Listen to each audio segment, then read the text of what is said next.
देखिए हमारा टॉपिक कल का क्या चल रहा था, डाइल्यूट नाइट्रिक एसिड और कंसंट्रेटेड नाइट्रिक एसिड से हमें किसी मेटल का ऑक्सीडेशन करना था।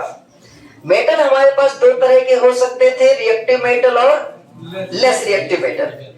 हम यहाँ कुछ मेटल्स लिए थे, जैसे आपका कॉपर। कल हमने कॉपर का ऑक्सीडेशन कराया था और उसके लिए हमने रूल पढ़ा था। हमें कुछ चीजें सोचनी पड़ती हैं कि नाइट्रिक एसिड का प्रोडक्ट कैसा बने और मेटल का प्रोडक्ट कैसा बने। बस दो बातें सोचना है। नाइट्रिक एसिड के प्रोडक्ट को क्या बनाते हैं वो मैंने जो टेबल बनाई है, जो ट्रिक बताए, उसके अनुसार देखा करो। ज्यादा से ज्यादा दो ही मैंने उसमें एग्जाम्पल बताए, उसको ट्रिक देखने की आवश्यकता नहीं है, वो याद भी हो जाएगा। ठीक है, बीच बीच में मैं भी उस ट्रिक को बोल भी दूंगा, आपको समझ में आ जाएगा। अब इसके बाद मैं यहाँ कौन से मेटल ले रहा हूं? आज मैं मेटल ले रहा हूं, एक का नाम है मरकरी और दूसरे का नाम क्या है? आयरन। दो तरह के मेटल लूंगा। मुझे आयरन का ऑक्सीडेशन करना है और किसका ऑक्सीडेशन करना है? मरकरी का ऑक्सीडेशन करना है। आयरन और मरकरी की ऑक्सीडेशन के लिए हमें जो लेना है एसिड, कैसी लेना है? Nitric acid. कौन सी नाइट्रिक एसिड लेना है? कंसंट्रेटेड नाइट्रिक एसिड ले सकते हैं, या कौन सी nitric acid? Dilute nitric acid. दोनों के प्रोडक्ट कैसे होंगे ये हमें ध्यान देना है। हाँ, तो मैं ये बता रहा था कि मरकरी और आयरन दो में से किसी एक का हमें ऑक्सीडेशन करना है। तो पहले मैं आयरन की बात कर रहा हूं। लिखिए, हेडिंग लिखना है, आप लिखते जाइए। Oxidation of iron. अब आयरन का ऑक्सीडेशन हम कर रहे हैं, किसके माध्यम से करेंगे? तो माध्यम तो हमको दो बताए गए हैं, या तो कंसंट्रेटेड नाइट्रिक एसिड दिया हो सकता है और या तो डाइल्यूट नाइट्रिक एसिड। तो पहले हम कंसंट्रेटेड नाइट्रिक एसिड से दोस्ती करते हैं। तो लिखिए, विद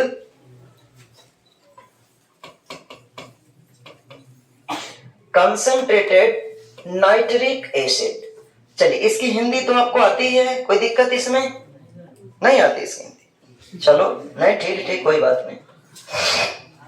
देखो, इसका अर्थ ये हुआ, ऑक्सीडेशन की हिंदी आपको पता है, ऑक्सीकरण। आप आयरन, मतलब आयरन का ऑक्सीकरण किससे करना है? कंसंट्रेटेड HNO3 से। आ जाएगा भाई? लिखो, सांद्र HNO3 से किसका? Fe का ऑक्सीकरण। सांद्र HNO3 से Fe का ऑक्सीकरण। लिखिए, देखिए, हमें यहां दो तरह के सब्सटेंस दिए गए। एक सब्सटेंस का नाम है नाइट्रिक एसिड और दूसरे सब्सटेंस का नाम क्या है? आयरन। तो पहले हमें पता है कि आयरन का ऑक्सीकरण करना है। आयरन के ऑक्सीकरण के लिए हमें चाहिए नेसेंट ऑक्सीजन। नेसेंट ऑक्सीजन कौन प्रोवाइड करता है? नाइट्रिक एसिड, क्योंकि नाइट्रिक एसिड ही तो यहाँ ऑक्सीडाइजिंग एजेंट होता है।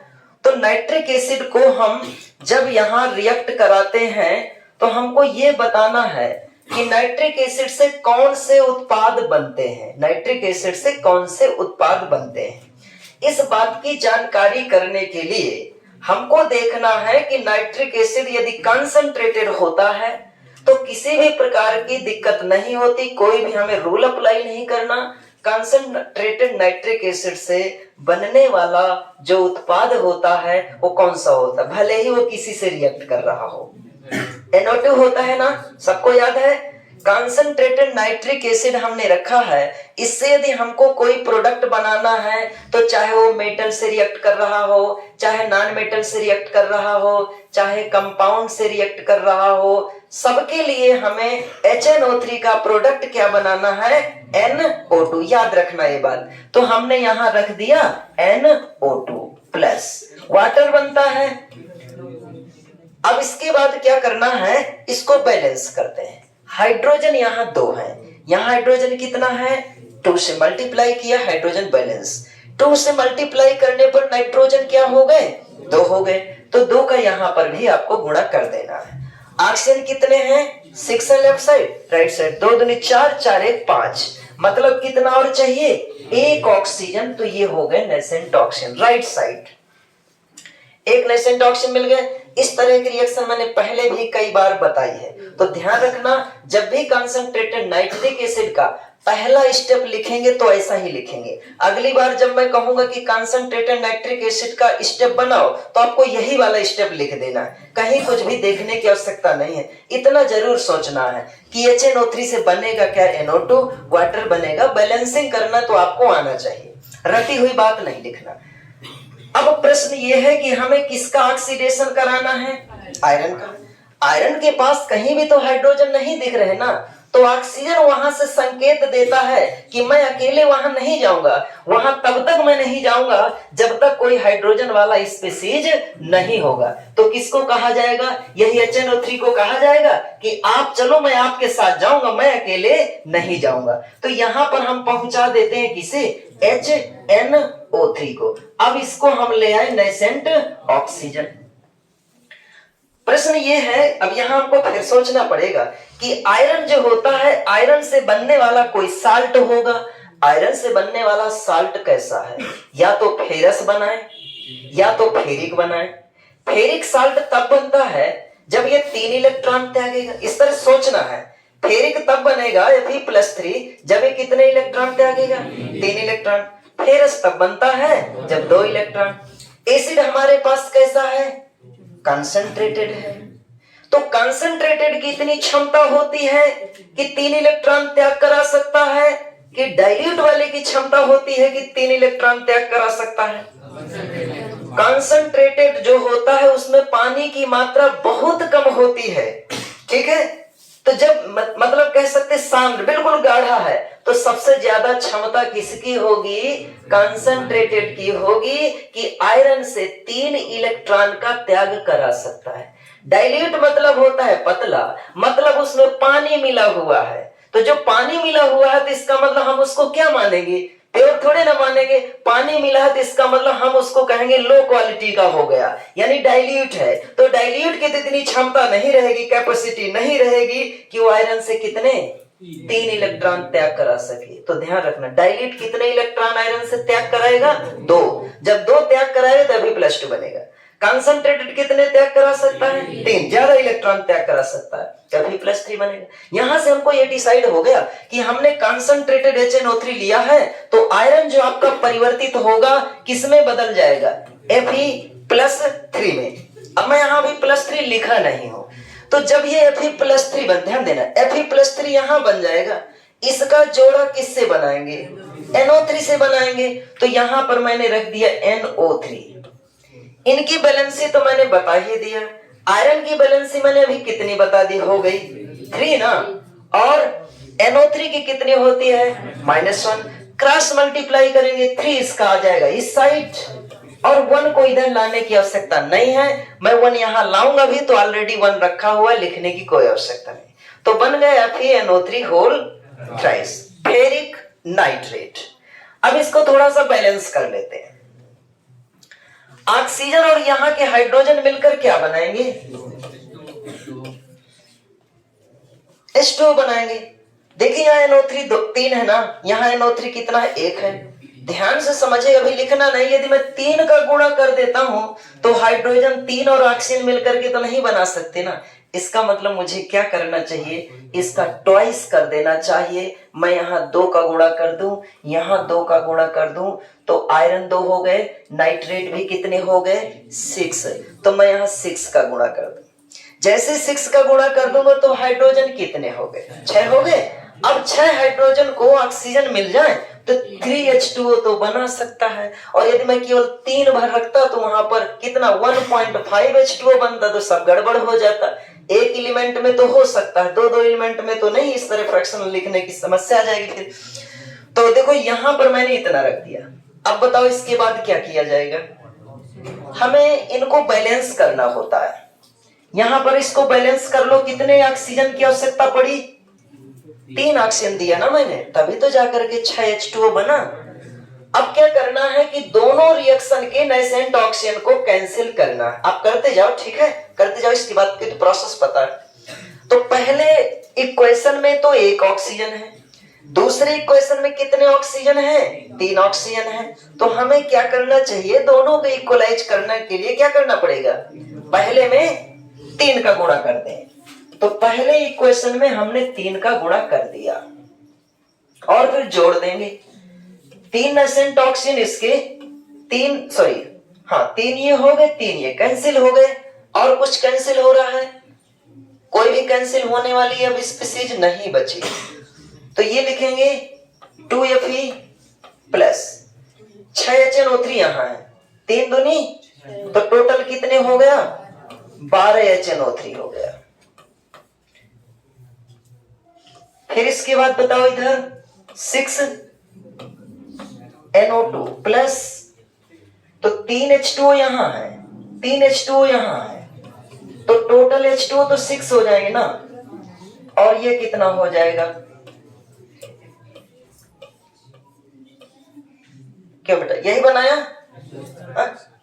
हाँ, होल थ्राइस। ठीक है, FeNO3 होल थ्राइस, यही है ना।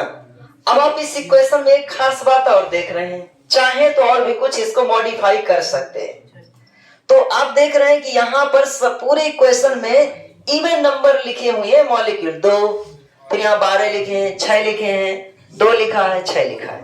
तो जब कोई इवन नंबर में सारे स्पीसीज होते हैं तो 2 से पूरे को डिवाइड कर सकते हैं। यानी अब आप यहां लिख सकते हैं Fe, नोट करते जाइए क्या लिखेंगे यहां 6HNO3, यहां 3NO2 और ये FeNO3 होल थ्राइस और 3H2O। ये इक्वेशन बनेगी। यही बनाया सबने? हाँ, तो अभी तक देखिए मैंने ऑक्सीडेशन किसका किया? आयरन का किया। किसके माध्यम से किया? कंसंट्रेटेड HNO3 से। अब मैं आयरन का ही ऑक्सीडेशन डाइल्यूट HNO3 से करूं, लेकिन कुछ चीजें बदल जाएंगी। क्या बदलेंगी? जब डाइल्यूट नाइट्रिक एसिड आयरन से रिएक्ट करेगा तो यहां पर अभी तक ये बनाता था NO2, अब NO2 नहीं बनेगा क्योंकि डाइल्यूट है। दिल रुबा मुझे हंसाएगी था ना ये वाला। तो आयरन आपका रिएक्टिव मेटल की सीरीज में आता है। तो रिएक्टिव मेटल डाइल्यूट के साथ जब रिएक्ट करेगा तो उस समय नाइट्रिक एसिड का प्रोडक्ट क्या बनता है? ठीक है, लाफिंग गैस। लिखो ऑक्सीडेशन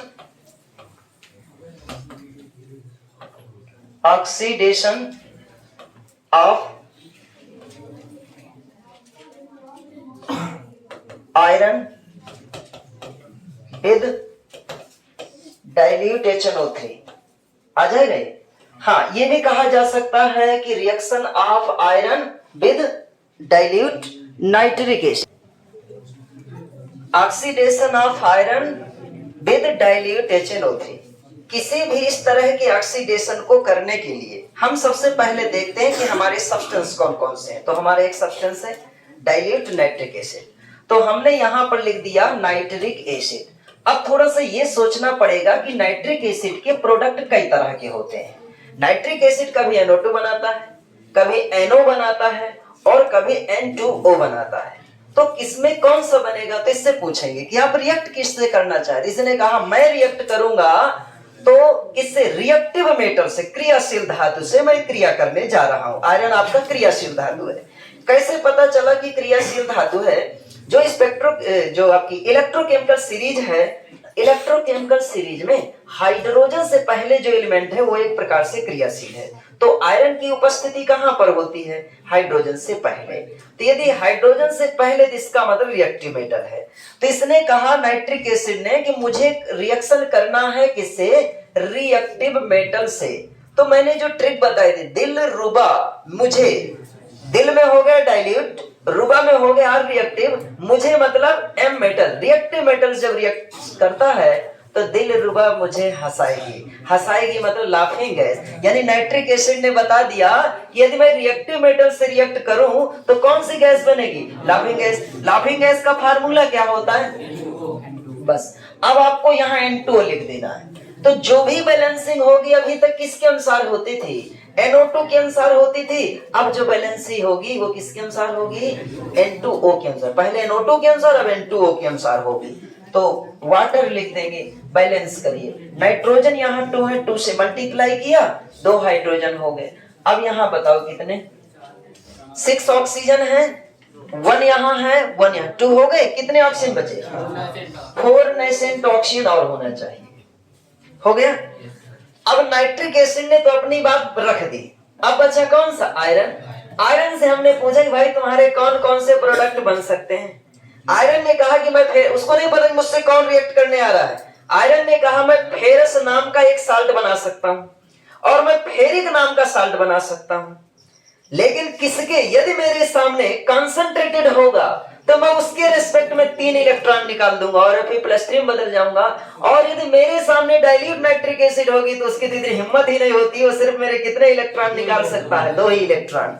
तो अब बताओ इसकी आयरन के सामने कौन आया है बेटा, आयरन के सामने आया हुआ है डाइल्यूट HNO3 आया है। और ये नेसेंट ऑक्सीजन अकेले तो आता नहीं है, HNO3 को पहले का पहले तुम चलो, फिर मैं इसके बाद आता हूं। तो यहां पर ये ऑक्सीजन आ गया, नेसेंट ऑक्सीजन। अब आपको पता है डाइल्यूट नाइट्रिक एसिड की क्षमता कितनी, 2 इलेक्ट्रॉन निकाल सकता है आयरन से कि 3, 2 निकाल सकता। तो आयरन पर 2 यूनिट पॉजिटिव आएगा। जब 2 यूनिट पॉजिटिव आएगा तो आप लिखेंगे Fe+2, Fe+2 हो गया। Fe+2 का जो जोड़ा है किससे बनेगा, NO3, क्योंकि साल्ट बनाना है ना, तो ये आपने लिख दिया NO3 होल ट्वाइस प्लस। अब ये नेसेंट ऑक्सीजन और हाइड्रोजन मिलकर क्या बनाते हैं, H2। देख सकते हो आप 2 नाइट्रेट है ना, तो 2 का यहां पर गुणा कर दिया, 2 हाइड्रोजन 1 ऑक्सीजन मिलकर के H2O बन गया।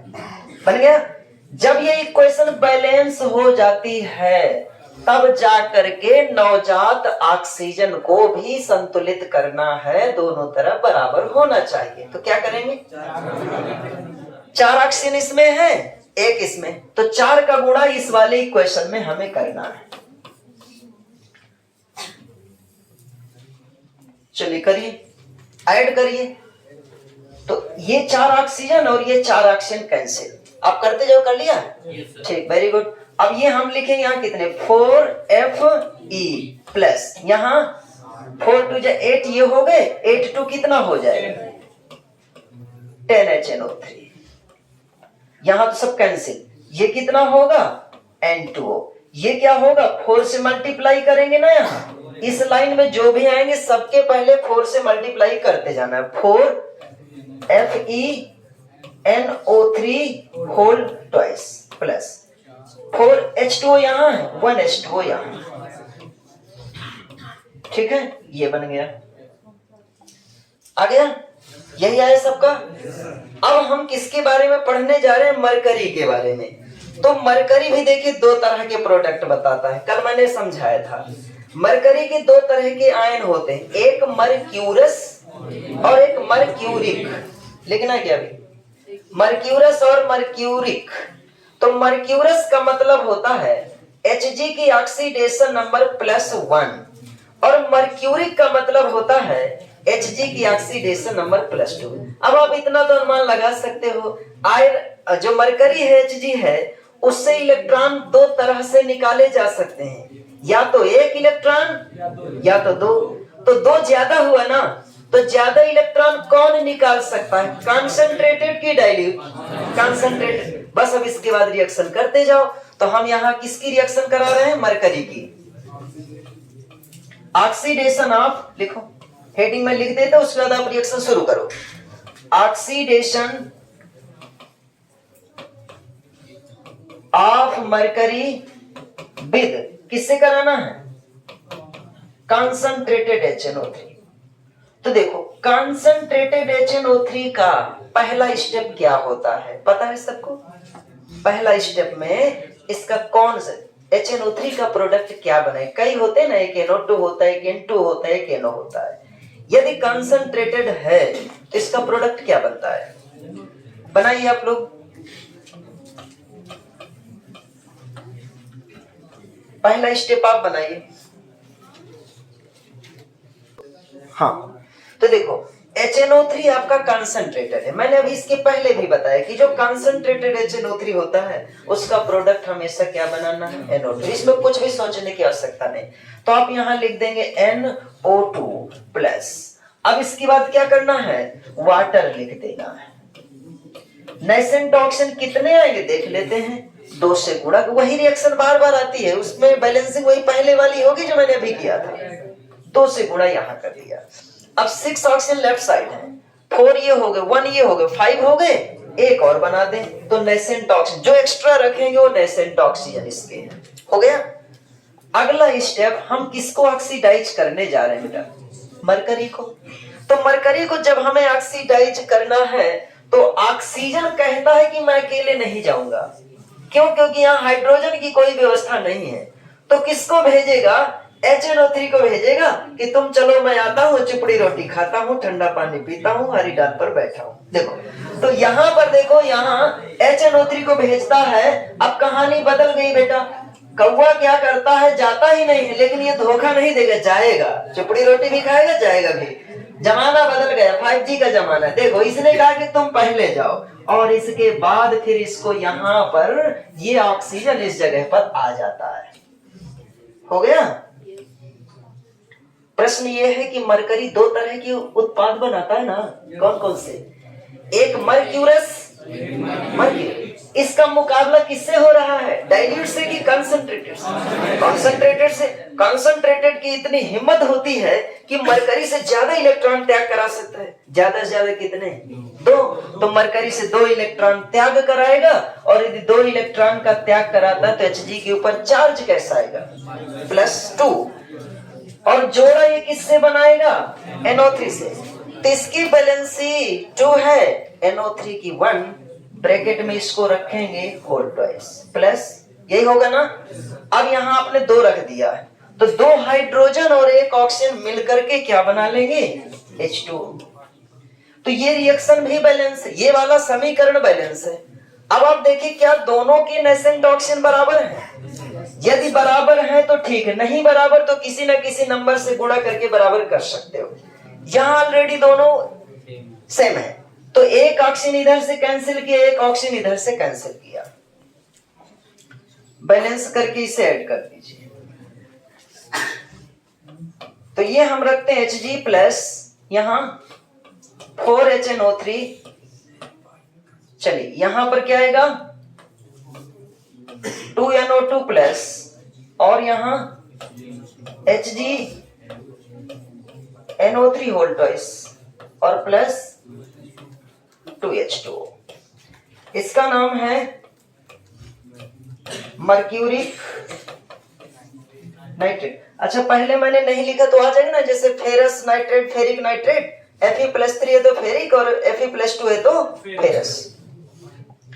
अब बताइए मरकरी का ऑक्सीडेशन किसके द्वारा करना चाहिए, डाइल्यूट के द्वारा। इस रिएक्शन को आप लोग लिखो।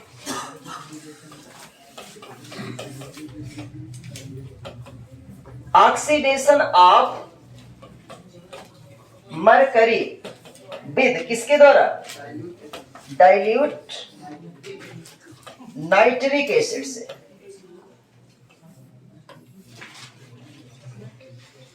चलो तो पहला स्टेप डाइल्यूट नाइट्रिक एसिड का क्या होना चाहिए, पूछना पड़ेगा इससे।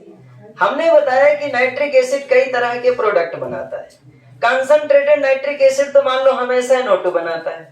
बात आती है डाइल्यूट की, तो डाइल्यूट कहता है कि मैं 2 तरह के प्रोडक्ट बनाता हूं, मेरे सामने कैसा कंपाउंड आता है इस पर निर्भर करता है। डाइल्यूट ने कहा कि मेरे सामने रिएक्टिव मेटल आ जाए तो मैं तो उसको हंसाऊंगा, हंसाऊंगी, ठीक है। और इसके बाद यदि मान लिया लेस रिएक्टिव मेटल आता है तो फिर वहां पर मुझे क्या बनाना है, NO नाइट्रिक ऑक्साइड बना। यही तो था Lala Ram Mahal compound no NO dirty place, यही था ना ट्रिक उसमें जो समझाया था वहां। तो बाकी उसमें समझ लीजिए कैसे। तो लाला राम का मतलब L रिएक्टिव, राम मतलब L मतलब लेस, R मतलब रिएक्टिव, M मतलब मेटल। जब लेस रिएक्टिव मेटल होता है तो नो शब्द एक जगह है ना, NO कौन सा बनेगा, नाइट्रिक ऑक्साइड। तो जहां पर हम NO2 लिखते थे अब यहाँ पर क्या लिखेंगे, NO लिख, मतलब जो ट्रिक हमने पढ़ी थी इस तरह सोच सोच करके हमें लिखना है। तो चलो पहला स्टेप बनाइए, HNO3 से क्या बनाएंगे, NO बनाएंगे। क्यों बनाएंगे, क्योंकि ये लेस रिएक्टिव मेटल है, कम क्रियाशील धातु है ना। मरकरी कहाँ आता है, हाइड्रोजन के बाद ही आता है। हाँ, अब इस बार बैलेंस करेंगे NO के अनुसार। हाइड्रोजन यहाँ 2 है तो 2 लिख दिया, 6 ऑक्सीजन लेफ्ट साइड है, यहाँ पर भी 2 लिख दिया। नाइट्रोजन क्योंकि लेफ्ट साइड 2 है तो यहाँ भी 2 हो गए। ऑक्सीजन आपके पास 6 है लेफ्ट साइड, तो 2 ऑक्सीजन यहाँ हो गए, 1 यहाँ हो गए। कितने और रख देने चाहिए, 3। तो आप यहाँ 3 नेसेंट ऑक्सीजन रख। कितने स्टूडेंट ने ऐसा बना लिया है, ठीक, वेरी गुड। अब इसके बाद क्या करना है, हम यहाँ पर लाते हैं किसको, एक ऐसा मेटल लाते हैं जिसकी हमें रिएक्शन करानी। किसकी रिएक्शन करानी है, मरकरी। अब मरकरी से रिएक्ट करने के लिए ऑक्सीजन आता है, लेकिन आपको पता है ऑक्सीजन यहाँ के लिए नहीं आ रहा, तो किसके साथ आएगा, HNO3 के साथ। HNO3 से कहेगा कि तुम इसे ऑक्सीडाइज कर, तुम पहले इसे रिएक्ट कराओ। तो बताओ HNO3 इससे Hg से कितने इलेक्ट्रॉन त्याग कराने का संकेत देगा, एक का। भाई Hg 2 तरह से हो सकता है, या तो +1 और या तो +2 ऑक्सीडेशन। इससे 1 इलेक्ट्रॉन त्याग कराने का संकेत देगा। तो मैं यहां पर लिख देता हूं Hg, हो गया। अब Hg में जब +1 होता है तो इसको कहा जाता है मरक्यूरस। वैसे आपकी सुविधा के अनुसार मुझे ऐसे अभी लिखना नहीं, आपकी सुविधा के अनुसार मुझे HgNO3 लिख देना चाहिए, लेकिन वास्तविक रूप से मैंने बताया था कि जो मरक्यूरस होता है वो किस तरह होता है, Hg में 2+ ऐसे होता है ना। Hg ये मेटालिक बॉन्ड यहाँ, 1+ यहाँ, 1+ यहाँ, ये होता है मरक्यूरस। मतलब प्रत्येक मरकरी मेटल पर ऑक्सीडेशन नंबर 1 ही तो रखा है, और यदि मैं इसे लिखूंगा तो Hg2, तो 2 तो इसमें पहले से है ना, उधर से NO3 से तो नहीं आया, तो हम यहाँ 2, और यहाँ पर चार्ज कितना आ गया, +2। यानी मैं इसको ये मान करके चलता हूं कि ये है Hg हो गया, 2 हो गया और +2 हो गया। अभी लिखना नहीं से। अब मैं इसका जोड़ा किससे बनाऊंगा, NO3 से। तो आप समझ सकते इसके ऊपर 2 है, अब ये 2 इधर से नहीं आ रही है, तो 2 इसके पास पहले से ना, जो क्रॉस मल्टीप्लाई करते थे आप उसको मत समझो, ये 2 पहले से।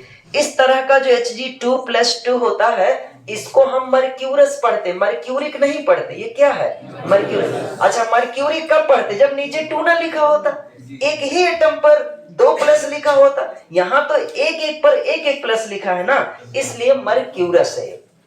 अब NO3 आ गया, इसकी बैलेंसी 2 है, तो 2 इधर आएगी ना, तो इसको होल ट्वाइस लिखना पड़ेगा। तो ये बैलेंसी को मैंने यहाँ लिख दिया। तो ये जो 2 आया इधर से है, लेकिन ये 2 इधर से नहीं आया, इसमें 2 पहले से। यदि इधर से आया होता तो इसकी तो बैलेंसी NO3 की -1 होती ना, तो 1 आना चाहिए था।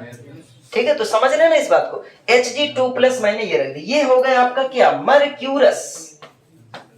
मर्क्यूरस, और इसका नेम हो गया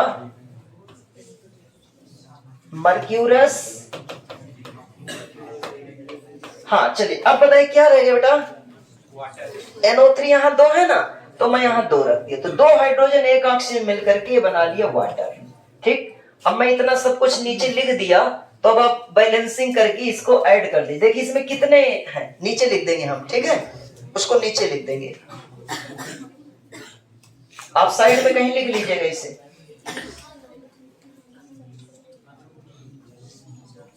हाँ चलो, तो अब इससे क्या करना, बैलेंस करना ना। हाँ इधर देखो 2 लिख दिया, वेरी गुड, 2 लिख दिया Hg। अब 2 Hg हो गए, ये सब बैलेंस्ड हो गया। ऑक्सीजन बैलेंस्ड है। अब ये नहीं, इस इक्वेशन के तो बैलेंस्ड है। अब इसके बाद क्या करना, पहले इक्वेशन और दूसरे इक्वेशन के नेसेंट ऑक्सीजन इक्वल होना चाहिए। तो इसके लिए क्या करना पड़ेगा, 3 का गुणा कर दीजिए, बाकी सही है। चलिए करिए 3 का गुणा, अब ऐड कर दीजिए,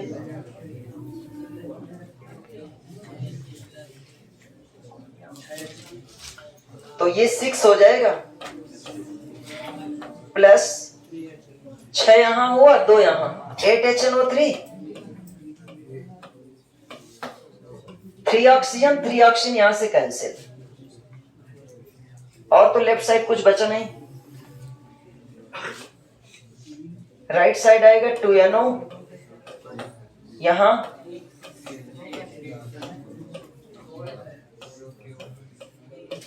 नहीं, यहां 3 होगा ना, प्लस 3 ये हो गए और 1 ये हो गए, कितना, यही आया सबका, चलो बहुत अच्छा।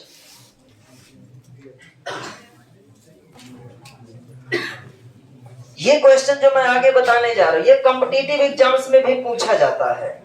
मैं 2 एलिमेंट फिर से बता रहा हूं, 2 मेटल, एक का नाम, ये लिख लिया ना, ये सब आपने पहले भी लिखा दिया था, कल लिखाया था इसे।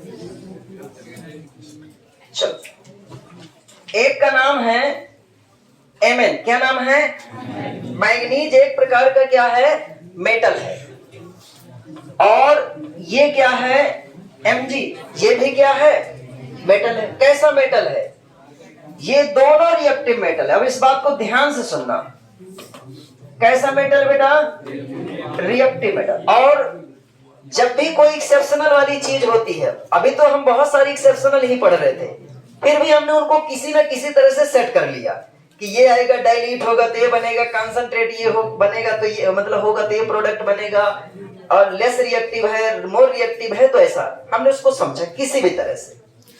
अब हम यहां पर क्या करते हैं, Mn लिख दिया, Mg लिख दिया। अभी तक मैंने जितनी भी रिएक्शन बताई है उनमें मैं Mn नहीं लिखा, मैं उनमें Mg नहीं लिखा। क्यों? क्योंकि यहां पर Mn और Mg की एक विशेष बात यह होती है कि जब कभी यह डाइल्यूट और कोल्ड, मतलब क्या हो, तनु भी हो और साथ में क्या हो, ठंडा भी हो। अब देखिए, मैंने आपसे ये बताया, ठंडा का मतलब ठंडा नहीं, पीने के लिए नहीं, ठंडा का मतलब कोल्ड होगा, गर्म नहीं होगा। आपने पढ़ा था कि नाइट्रिक एसिड का जो प्रोडक्ट होता है ताप पर भी निर्भर करता है, पढ़ा था ना। इसका मतलब यहाँ ताप की आवश्यकता पड़ी, भैया गर्म ना करना, कह दिया ना, ठंडा रखना, ताप में परिवर्तन रख के चलना, कह दिया। मतलब ताप पर भी प्रभाव पड़ता होगा, तभी तो कह दिया कि ताप ठंडा रखो, ज्यादा गर्म नहीं करना, तभी तो उसने कह दिया कि ठंडा होना चाहिए। तो कंडीशन क्या है, यदि हम डाइल्यूट और क्या लेते हैं, ठंडा HNO3 लेते हैं, क्या लेते हैं, तो ये जो दोनों मेटल हैं, ये दोनों मेटल इससे हाइड्रोजन गैस डिस्प्लेस कराते हैं, हाइड्रोजन गैस विस्थापित कराते हैं। अभी तक हमने कोई ऐसी चीज नहीं देखी कि नाइट्रिक एसिड से हाइड्रोजन गैस विस्थापित कराया हो। हाँ, जिंक की रिएक्शन आप H2S फोर्स कराते हो तो हाइड्रोजन गैस विस्थापित हो जाती है। जिंक की रिएक्शन आपने HCl से कराया, हाइड्रोजन गैस विस्थापित हो जाती है। लेकिन नाइट्रिक एसिड से हाइड्रोजन गैस विस्थापित नहीं हुई। लेकिन ध्यान रखना, कौन से ऐसे 2 मेटल हैं, एक का नाम है Mn और एक का नाम है Mg। ये 2 ऐसे मेटल हैं जो नाइट्रिक एसिड से रिएक्शन करने पर कौन सी गैस विस्थापित कराते हैं, हाइड्रोजन गैस। चलिए, तो पहले हम हाइड्रोजन गैस विस्थापित करा देते हैं, उसके बाद फिर मैं आपको ट्रिक बताऊंगा कि इसको याद कैसे करेंगे, ठीक है। तो चलो लिखते हैं। अच्छा, ये पता कैसे चला कि रिएक्टिव मेटल है, जो हमारी इलेक्ट्रोकेमिकल सीरीज है, उस सीरीज में हाइड्रोजन से पहले इनका नाम आता है। देखिएगा, लिखबे सारे कालू ना मांगो, आ गया हमसे आलू, मन मन आ गया, जलकर फेंक दे। ठीक, अब तो मैं पूरा नहीं बताऊंगा। अब इसके पहले देखो, Mn और Mg कहां, रिएक्टिव मेटल, हाइड्रोजन से पहले। तो देखो, Mn लिख दिया। ये क्या कहता है, ये कहता है मैं तुमसे कौन सी गैस लिबरेट कराऊंगा, मुक्त कराऊंगा, हाइड्रोजन गैस को यहां से आजाद कराऊंगा। तो यहां पर इसने कहा Mn, हो गया, मैंगनीज बोलते हैं इसको, क्या बोलते हैं, मैंगनीज। और ये जोड़ा बनाएगा किससे, NO3 से। तो मैंगनीज की बैलेंसी यहां पर कितनी होती है, 2 होती है। ये होल ट्वाइस हो जाएगा, प्लस कितने रखेंगे, 2। तो हाइड्रोजन कितने बनेंगे बेटा, 2। ये ऊपर की ओर तीर लगा दे, इसका मतलब है गैस ऊपर की ओर उड़ रही। उड़ता कौन है? जो गैस होगा, ठीक है, इसलिए ऊपर की ओर तीर लगाएगी, उड़ रही है। हो गया, ये हाइड्रोजन गैस बनी। ठीक इसी तरह मैग्नीशियम भी रिएक्ट करेगा। अच्छा, कैसा है ये HNO3 बता सकते हो? डाइल्यूट है और क्या है? ठंडा है। तो यहां लिख लेना H2 गैस मुक्त होती है। चलो इसको भी इसी तरह बनाओ बेटा। क्या लिखेंगे? 2 हो जाएगा, Mg लाएंगे और NO3 होल ट्वाइस प्लस, यहां भी यही चीज हो गई। अब इसके लिए हम याद कैसे करेंगे? इतनी सारी चीजें हमको ध्यान कैसे रहेंगी कि ये मैग्नीज आ जाए और Mn आ जाए, तो हमको कैसे पता चलेगा कि ये वाली रिएक्शन होगी? ठीक है, तो जो मैं बात बोलने जा रहा हूं यह बात काल्पनिक है। इसका उद्देश्य किसी की भावना को ठेस पहुंचाना नहीं है। मेरा उद्देश्य है सिर्फ मैग्नीज और मैग्नीशियम की इस तरह के रिएक्शन को समझाना। ठीक, तो ध्यान रखना। देखो, मनु मांगे ठंडा, ठीक है, मनु ने क्या मांगा बेटा? ठंडा मांग। अब यहां जो मैं ठंडा लिख रहा हूं उसी ठंडे की बात है। मनु मांगे ठंडा, लेकिन तनु ने हाइड्रोजन पिला दिया। हाइड्रोजन पिला दिया, ठीक है, हाइड्रोजन पिला दिया। ये देखो क्या पिला दिया? हाइड्रोजन पिला दिया। क्या मांगा था? ठंडा मांगा था। अब देखो इससे समझो क्या है। मनु मतलब क्या हो गया? यहाँ Mn Mg, ये दोनों जब होंगे तो ठंडा मतलब कोल्ड, और क्या हो? डाइल्यूट हो। कौन हो? HNO3 की चर्चा चल रही है, तो HNO3 की तो बात होगी ना। तो जब डाइल्यूट और ठंडे HNO3 से ये दोनों रिएक्ट करते हैं तो क्या बनता है? हाइड्रोजन। ठीक है, तो मनु मांगे ठंडा, तनु मतलब डाइल्यूट, तनु ने क्या पिला दिया? हाइड्रोजन पिला दिया। ठीक,